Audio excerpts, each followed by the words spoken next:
에베소서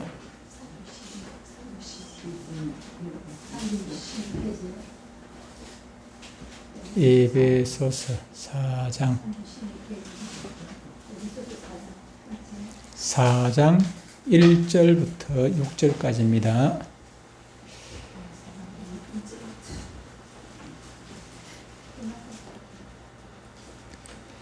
자, 1절부터 6절까지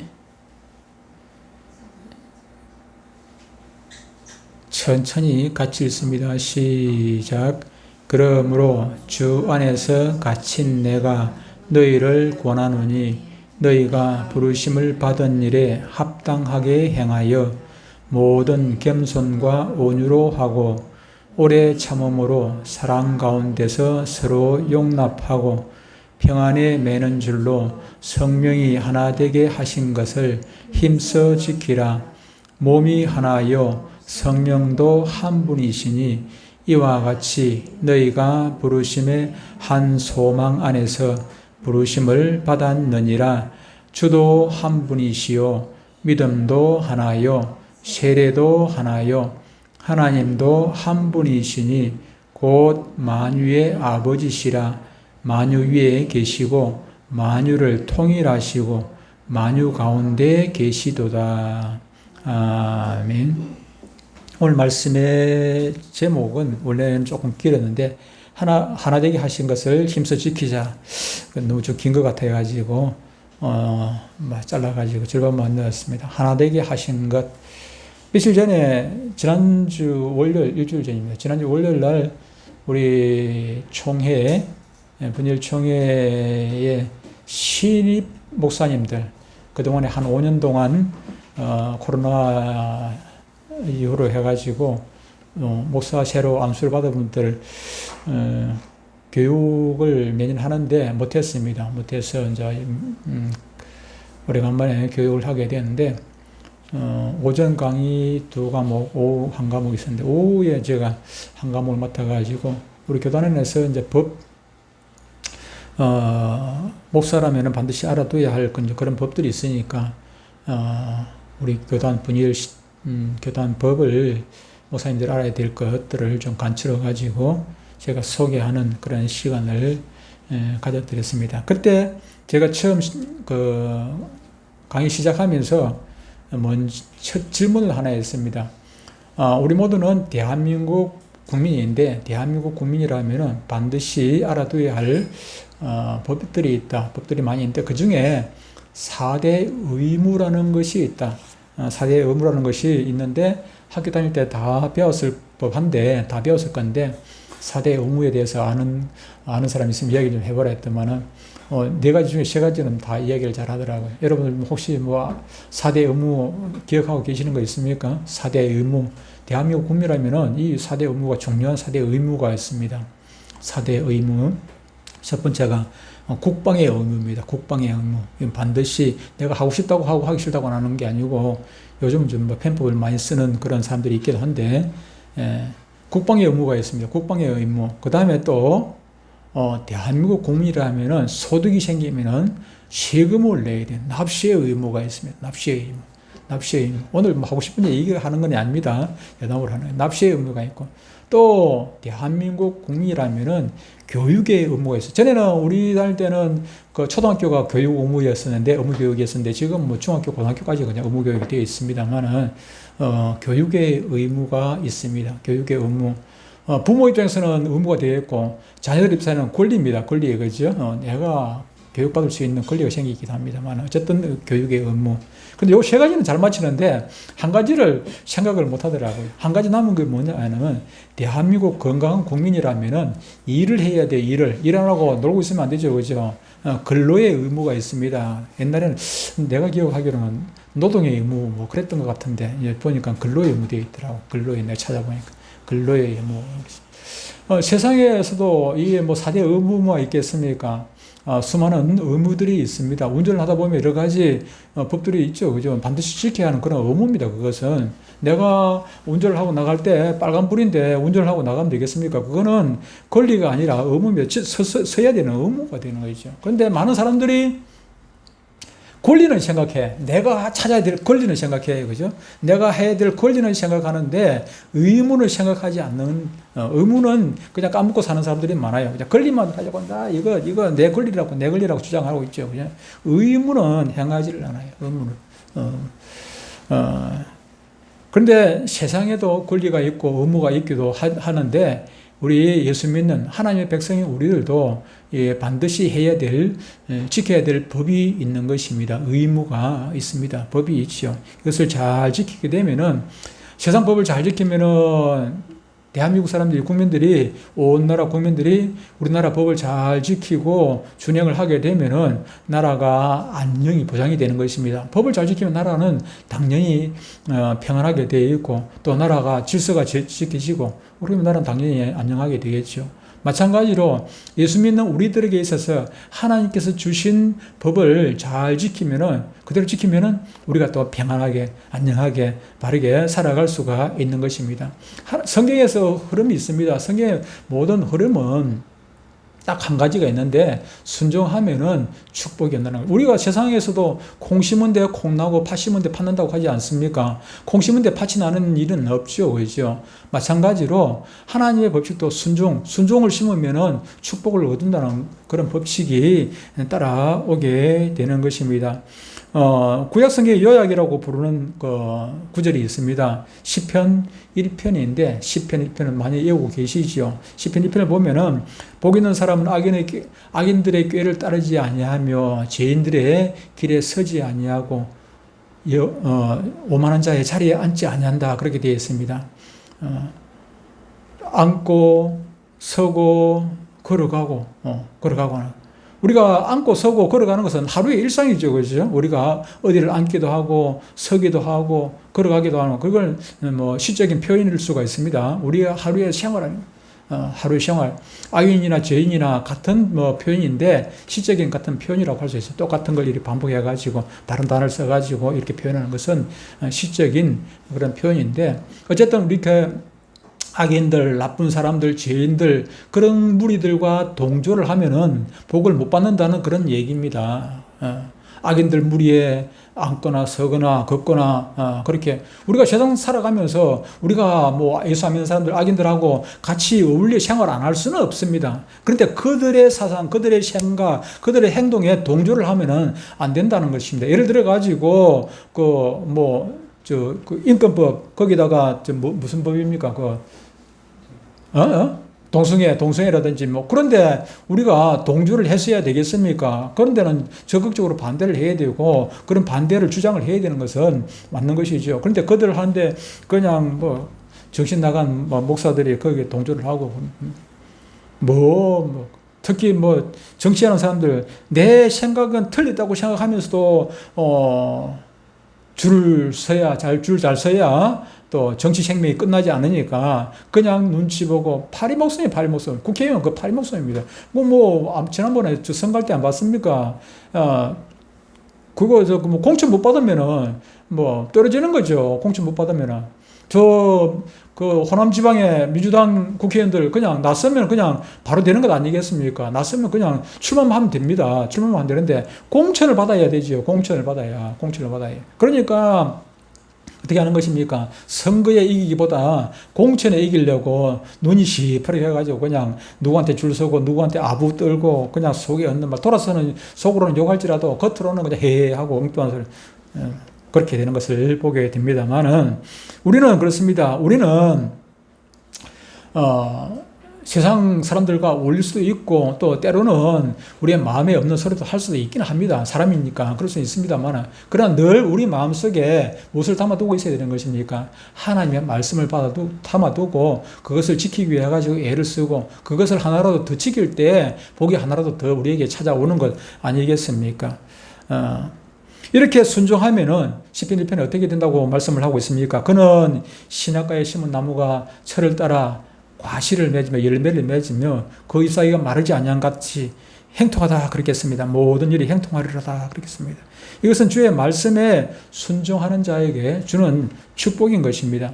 성경이 뭐 시편 1편에만 그렇게 말씀하고 있는 것이 아니라 창세기부터 계시록까지 구조 자체가 그렇게 되어 있습니다. 순종하면 복이고 불순종하면은 복 못 받는 것이죠.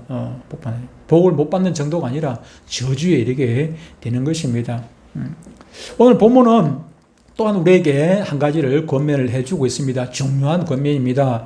하나 되기를 힘쓰라. 그렇게 말씀하신 것이 아니라 본문 3절을 보니까 이렇게 같이 한번 읽어보겠습니다. 중요한 오늘 읽어줄 구절입니다. 시작. 평안에 매는 줄로 성령이 하나 되게 하신 것을 힘써 지키라. 우리가 하나 되도록 애를 쓰라는 얘기가 아니고 하나 되기 위해 하나를 만들라는 얘기가 아니라 이미 성령께서 저와 여러분들을 하나가 되게 하셨다는 것입니다. 하나로 묶어 주었어요. 하나로 묶어. 근데 하나님께서 성령께서 하나 되게 하신 것을 우리가 지키라는 것입니다. 그것이 쉽겠습니까? 어렵겠습니까? 어렵겠지요. 어려우니까 힘써 지키라고. 어려운 거 아니고 때문에 힘써 지키라고 할 필요가 없죠. 그죠? 어려우니까. 부부로 하나로 묶어놨는데 하나님께서 부부로 하나가 되게 해주셨지 않습니까? 하나님께서 부부로 하나 되게 해주셨는데 그것을 지키는 것이 쉽지가 않아요. 그래서 힘써 지키라고. 우리가 지키기 위해서 노력하고 애써야 되는 것입니다. 그래야 부부 생활도 가정도 교회도 나라도 어디든지 그것이 평안이 유지되는 것이지 그냥 한나라 국민 됐다고 해가지고 그냥 다 평안이 있어지는 것입니까? 아닙니다. 우리가 한나라 국민으로 이렇게 묶어졌으면은 내 국민으로서 역할을 잘하기 위해 가지고 애를 써야 되는 거예요. 힘을 써야 되는 것이죠. 그래서 하나님께서 저와 여러분들을 하나 되게 하셨는데 하나 되게 하신 그것을 깨뜨리지 말고 오늘 지금 본문은 에베소 교회에다 지금 말씀하고 있는 것 아니겠습니까? 바울이 하나님께서 하나 되게 성령께서 하나 되게 하신 것을 에베소 교인들아 제발하고 깨뜨리지 말고 그것을 지키려고 애를 쓰고 노력하라 그렇게 지금 말씀을 하고 있는 것이거든요. 그러면 우리가 생각해야 될 것은 하나 되게 하신 근거가 하나라는데 정말 하나 맞나? 우리가 어떻게 하나가 되었는가? 그것을 먼저 살펴보려고 합니다. 저와 여러분들 어떻게 하나가 되었습니까? 첫 번째는 우리는 한 몸이다 하는 것입니다. 한 몸. 우리가 언제 한 몸 되었습니까?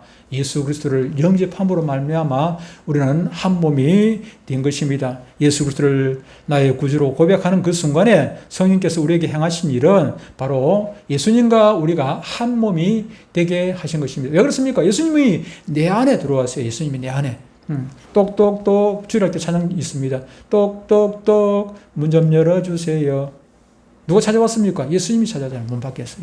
그러니까 우리 문 열어주면은 마음문을 열면은 예수님께서 내 안에 들어와가지고 내가 너와 더불어 먹고 마시고 너는 먹고 마시고 우리에게 열매를 맺히도록 그렇게 해주시는 것 아니겠습니까? 우리가 예수 믿는 순간 예수님과 우리는 한 몸이 되었고 또 제가 예수님 믿어가지고 예수님과 한 몸이 되었는데 우리 집사님들이 예수님 믿어가지고 예수님과 한 몸이 되어서 그러면은 어떻게 된 것입니까? 그러면은 예수님과 내가 한 몸이 되었듯이 여러분들과 제가 한 몸이 된 것 아니겠습니까?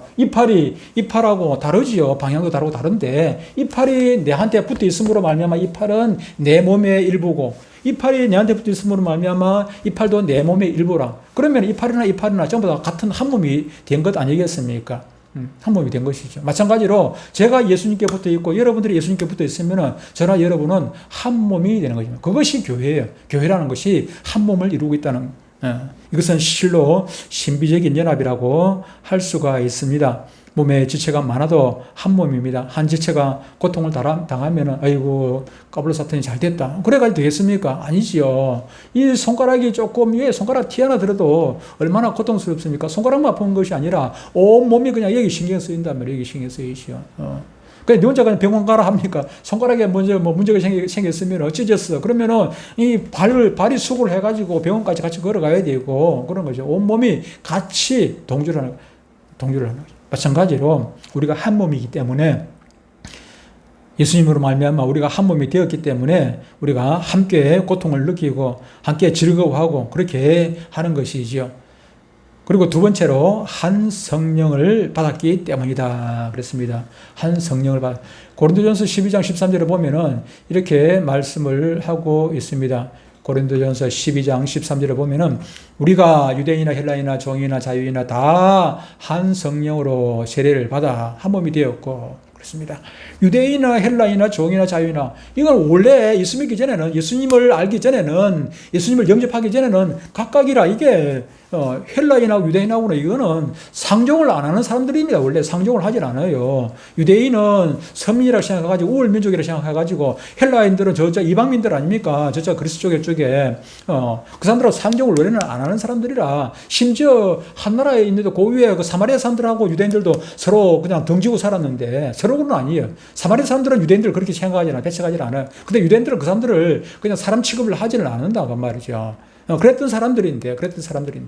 그리고 종이나 자유이나, 종하고 주인하고 어떻게 하나가 될 수 있습니까? 종하고 주인하고는 이게 신분 차이가 엄청난데, 그런데 예수 믿으니까 주인이나 종이나 헬라인이나 유대인이나 다 똑같이 한 몸이 된 것입니다. 예수님이 그 안에 들어가니까. 그런 얘기죠. 예수 그리스도 안에서 우리 모두는 하나인 것입니다. 그 이유는 내 안에 계신 성령님, 여러분 안에 똑같이 계시기 때문입니다. 사람은 아무도 하나가 되게 할 수 없습니다. 하나님과 원수되었던 이 관계를 누가 화목시키겠습니까? 석가도 성인일 수는 모르지만은 성인의 일수는 있겠지만은 그 역시도 이 일을 이룰 수가 없습니다. 공자가 위대한 사람 맞지요. 위대한 사람 맞긴 한데 제자가 그에게 물었습니다. 내시에 대해서 물었습니다. 그러니까 공자가 대답하기를, 이 땅의 일도 내가 다 모르는데 죽고 난 다음에 일을 내가 어찌 알겠노? 공자도 탄식을 했어요. 아니 그가 아무리 성자라도 이 땅의 일도 다 모르는데, 제자가 물으니까 이 땅의 일도 다 모르는데 사후의 일을, 죽고 난 다음에 일을 내가 어찌 알겠노? 누가 알겠습니까?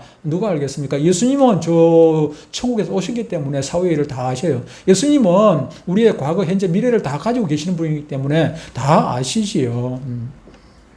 이렇게 하나님께서 예수님을 통해 가지고 이렇게 우리에게 오신 것입니다. 그는 근본 하나님과 동등된 분이시지만 하늘 보좌를 버리시고 이 땅에 사람의 모습으로 오셔서 우리의 죄 문제를 다 해결하시고 우리를 천국 백성 삼아 주신 것입니다. 욥이 얘기를 합니다. 욥기서 25장 5절 6절에 보면 이렇게 고백을 하고 있습니다. 보라, 그의 눈에는 달에도 빛을 발하지 못하고 별도 빛나지 못하거든. 하물며 구더기 같은 사람. 욥이 자신을 볼 때 구더기 같은 사람이에요. 욥이 얼마나 부자입니까? 얼마나 또 예수 잘 믿는 사람입니까? 그럼에도 불구하고 자신을 볼 때 구더기 같은 사람, 벌레 같은 인생이라 그랬습니다. 왜 그렇습니까? 죄 많은 인생이기 때문에 죄 문제를 해결하지 못하면은 그런 것입니다. 착하게 사는 사람 있지요. 세상에도 예수 안 믿어도 착하게 사는 사람 많습니다. 그래서 그런 사람들 보고 법 없이도 사는 사람이라고 그렇게 말하는 것을 보게 됩니다. 그러나 이사야는 말씀하기를 이렇게 얘기를 합니다. 이사야 64장 6절에 보면 무릇 우리는 다 부정한 자 같아서 우리의 의는 다 더러운 옷 같으며 우리는 다 잎사귀같이 시들므로 우리의 죄악이 바람같이 우리를 몰아가나이다. 이 죄가 우리는 감당할 수가 없어요. 바람같이 우리를 그냥 몰아가. 내가 그냥 가기 싫다고 그냥 뻗대고 해봐야 그냥 밀려가는 거예요. 아무도 우리를 이 죄에서 구원할 자가 없습니다. 오직 예수님만이 우리의 구주가 되실 수 있으며 이 세상에 그 어떤 사람도 하나님은 받으실 수 없지만 오직 의로우신 예수의 피를 받으시고 누구든지 그를 믿는 자마다 멸망치 않고 구원을 얻게 하신 것입니다.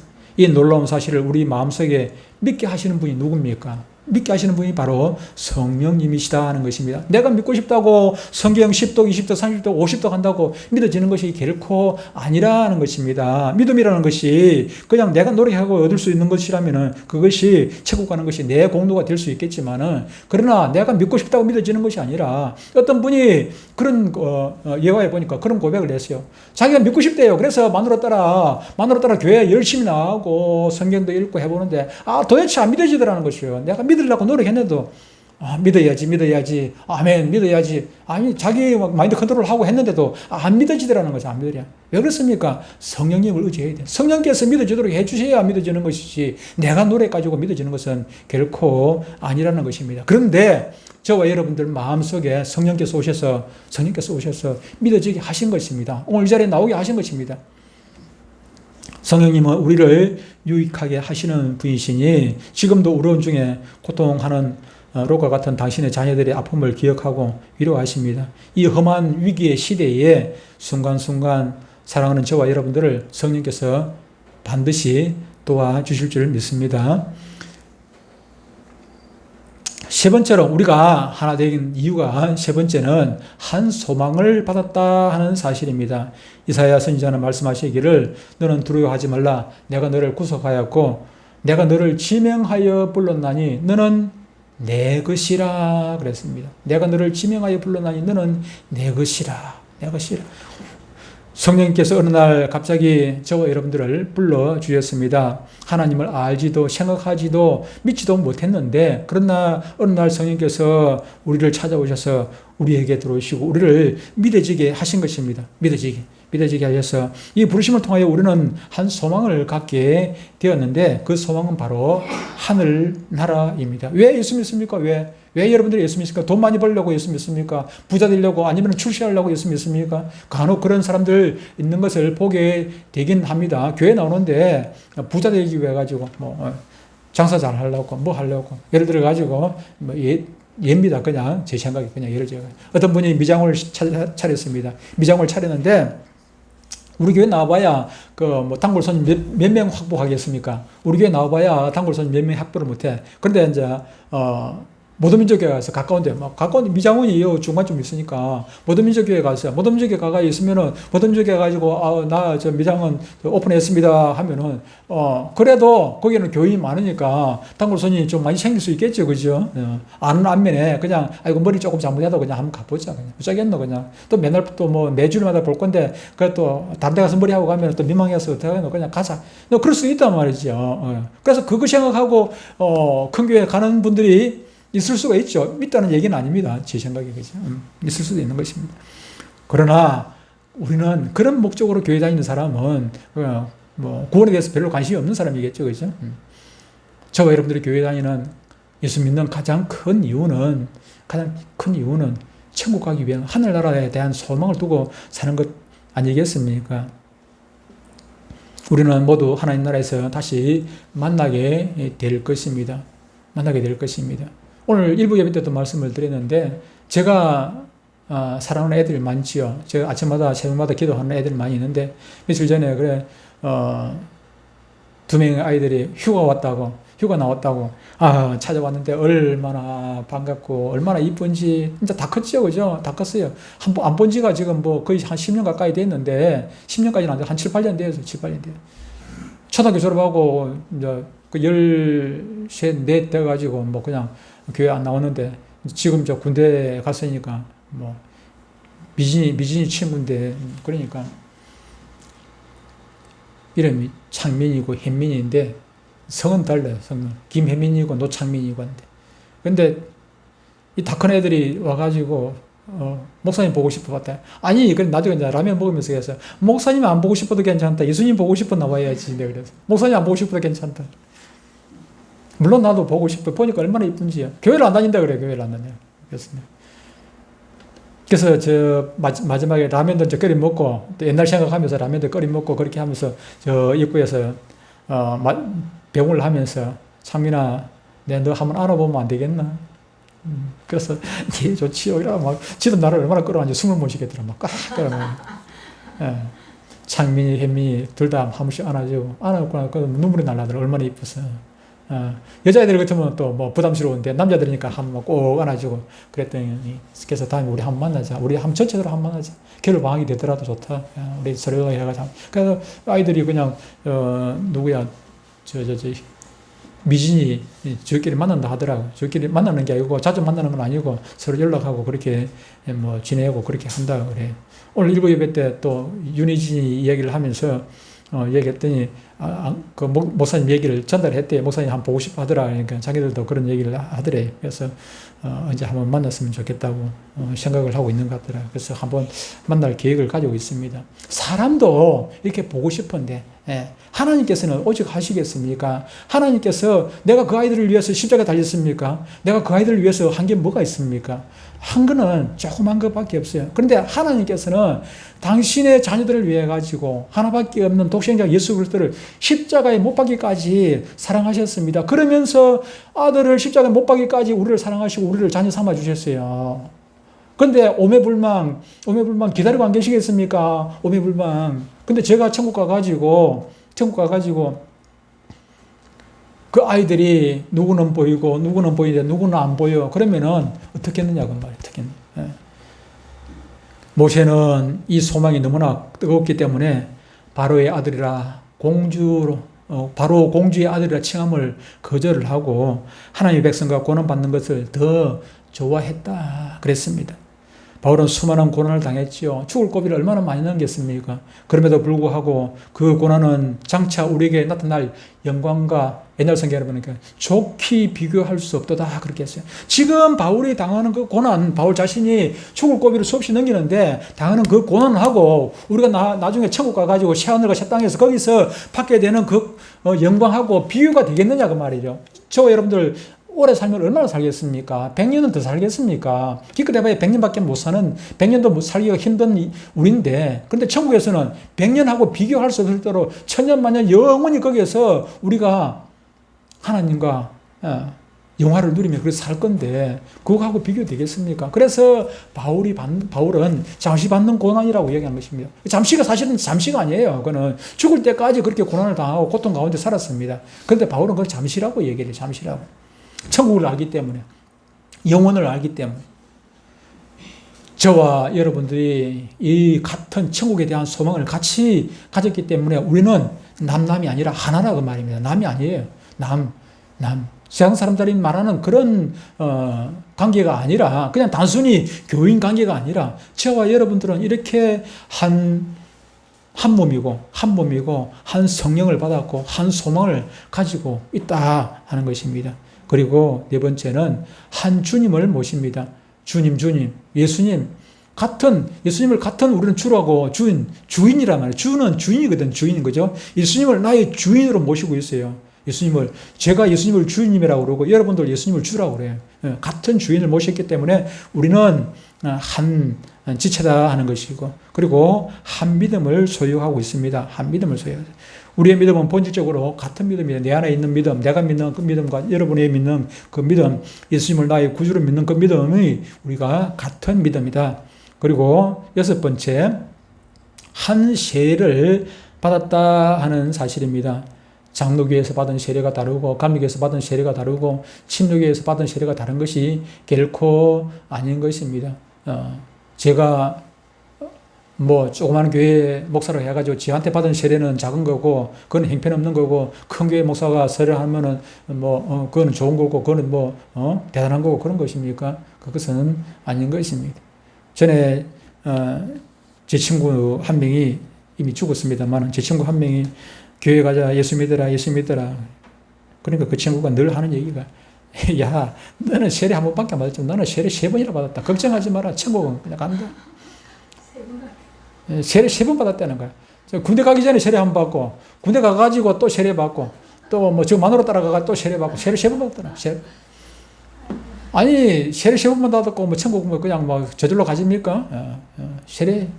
그 세례라는 것이 똑같은 세례지 않습니까? 제가 세례를 베풀어도 내 이름으로 세례를 베푸는 것이 아니고 성부와 성자와 성령의 이름으로 세례를 베풀어 그 성부, 성자, 성령이 어디든지 다 똑같은 거예요. 세례 너무 많이 받으면 대머리 되지. 자꾸 문지르고 대머리 되지. 뭐라고 3번이나 받아 한 번 받으면 되지. 제가 받은 세례, 여러분들이 받은 세례, 다른 교회에서 또 받은 세례, 다 똑같은 세례예요. 한 세례를 받은 것입니다. 한 세례입니다. 한 세례. 한 세례를 받았기 때문에 우리는 하나다는 것입니다. 내가 예수를 구주로 믿어 하나님의 자녀가 된 새 사람이 되었다는 사실을 밖으로 표현하는 것이, 세례 받을 때 고백하지 않습니까? 믿는다고 고백하는 것이. 여러 정인들 앞에서 그 결혼식 할 때 결혼식 요즘 너무 마음에 안 들어요. 요즘 결혼식 너무 결혼을 무슨 장난삼아 하던 장난. 결혼을 무엇입니까? 인륜지 대사라지 않습니까? 이건 엄청난 일입니다. 남남이 만나가지고 하나가 되는데 이거 엄청난 일인데, 결혼식 가보니까 요즘 무슨 장난삼아 그냥 이거 농담하고, 축가를 부르는 것도 좀 좋은데, 이거 막 장난치고 코미디, 웃기는 걸 좋은 결혼식이라고 생각하는 걸 착각을 하고 있는 것입니다. 그는 결혼 선서도 하고 목사가 추리를 하고 이렇게 되는데, 아니 목사님 아들 목사님 딸이 결혼을 하는데도 보니까 추례가 없이 그냥 와가지고 하고, 추례사도 없이 그냥 하고, 무슨 기도도 대표 기도도 없이 하고, 이게 어떻게 된 것입니까? 다른 사람은 모르더라도 목사님 아들 딸이 왜 그런 식으로 결혼식을 합니까? 제가 가가지고 제가 아는 목사님이라서 갔다가 얼마나 민망한지 모르겠습니다. 인사를 못 하겠더라고. 인사를 못해요. 저하고 아주 잘하는 목사님인데 왜 그렇게 하지? 뭘 보고 하겠습니까? 뭘 보고? 장난삼아 그렇게 하나?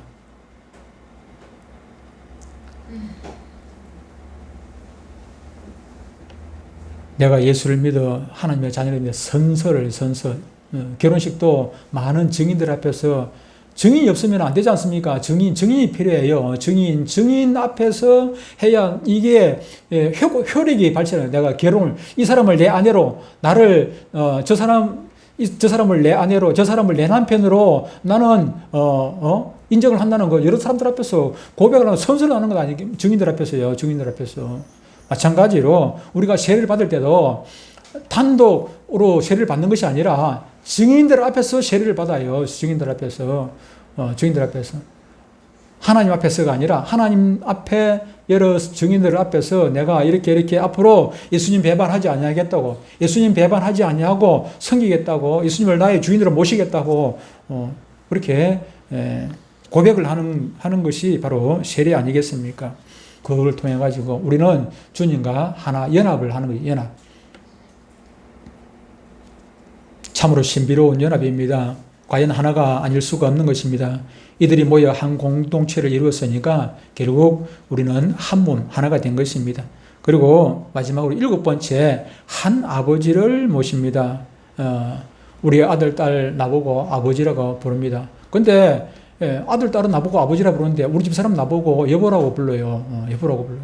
그리고 또 우리의 손자, 손녀들은 나를 보고 뭐라고 그럽니까? 할아버지라고 불러요. 할아버지라고. 우리 조카들은 나보고 작은 아버지, 삼촌 이렇게 부른단 말이에요. 그런데 어떻게 되겠습니까? 천국 가면은, 천국에 안 가도 지금도 마찬가지입니다만은, 저도 하나님을 아버지라고 부르는데, 우리 딸은 하나님을 할아버지라고 부릅니까? 우리 딸도 하나님을 아버지라고 부르고, 우리 손자, 손녀도 하나님을 아버지라고 불러요. 다시 말하면, 우리 모두는 한 아버지를 모시고 있다 하는 것입니다.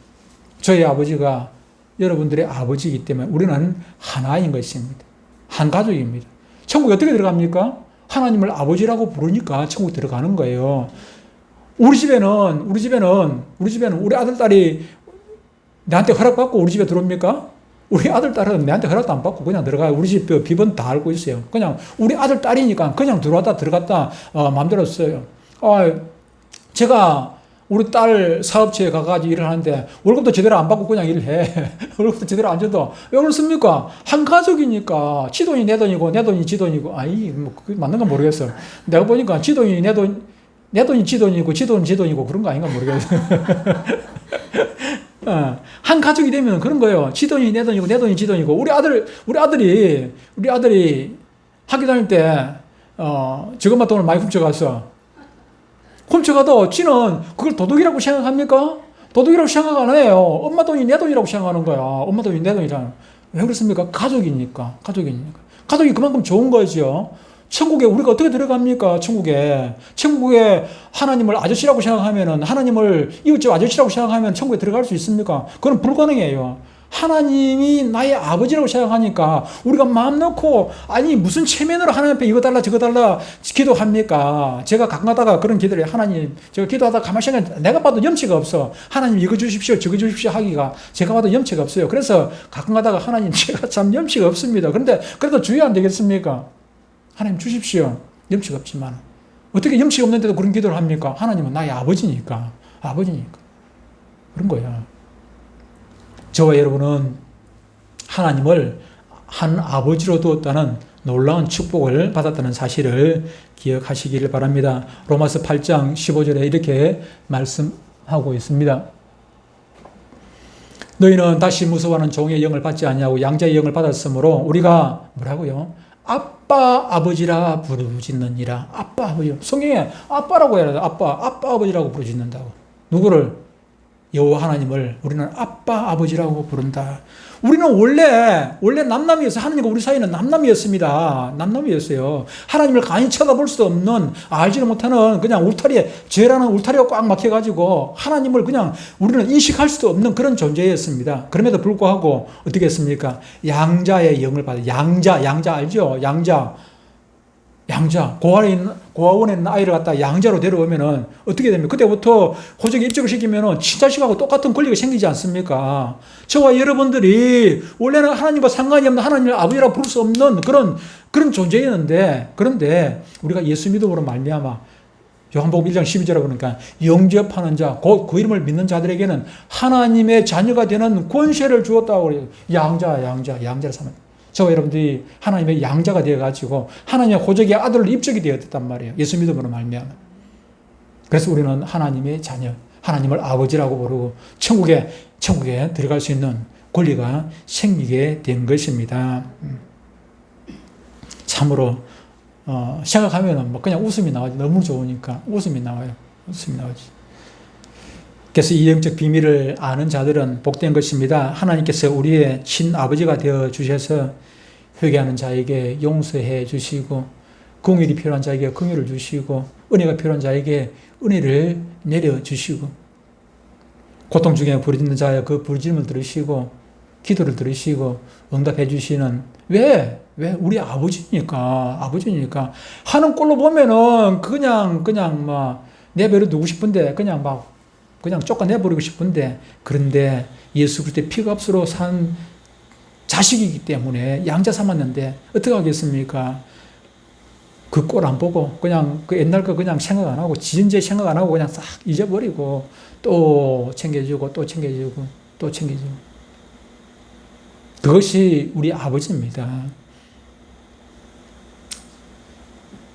요한복음 14장에 보면은 이제는 내가 너희를 고아와 같이 버려두지 않겠다. 그래서 고아원에 있는 고아와 같이 버려두지 않겠다. 이제 양자 삼았으니까 이제는 내가 아버지가 되어서 옛날 너 고아 시절 그렇게 버려두지 않겠다. 그렇게 하나님께서 저와 여러분에게 약속을 해주죠. 약속을. 그러므로 저와 여러분은 고아가 아닙니다. 이 약한 육신의 아버지가 계셔도 든든하지요. 아버지가 아무것도 나한테 못해줘도 하는 게 없어도 그냥 곁에 있는 것만 해도 든든할 수가 있습니다. 그런데 하물며 천지 만물의 주인이신 그 하나님께서 우리의 아버지가 되었는데 얼마나 든든합니까? 우리는 모두는 한 아버지를 섬기는 한 몸 하나입니다. 오늘도 변함없이 설교는 절반밖에 못했습니다. 다음 주에 하도록 하겠습니다. 다음 주에 하도록 하고, 그러면 찬양